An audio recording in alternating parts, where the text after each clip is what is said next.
మీ ఇంట్లో దోస పిండి మిగిలిపోయిందా? మిగిలిపోయి పుల్లగా అయిపోయిందా? ఏం చేస్తారు? పడేస్తారా? వద్దొద్దు ఆగండి ఒక్క నిమిషం. అలాంటి దోస పిండిలోకి ఈ విధంగా మీరు బ్యాటర్ అనేది మిక్స్ చేసుకొని దోసలేసుకున్నారనుకోండి, టేస్ట్ అనేది చాలా బావుంటుందన్నమాట.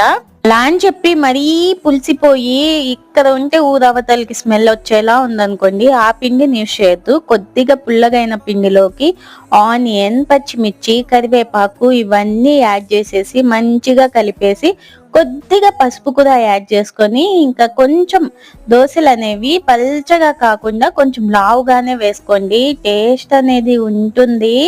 ఒక్కో ముక్క మీరు తింటుంటే అంత టేస్టీగా అనిపిచ్చిద్దండి. దీన్నైతే మేము పొంగనం దోస అంటాం. మీ సైడ్ ఏమంటారో కామెంట్ చేసేయండి. వీడియో నచ్చితే లైక్ చేయండి. కొత్త వాళ్ళు గనక మన ఛానల్ చూస్తుంటే సబ్స్క్రైబ్ చేసుకొని చూడండి. Thanks for watching. బాయ్.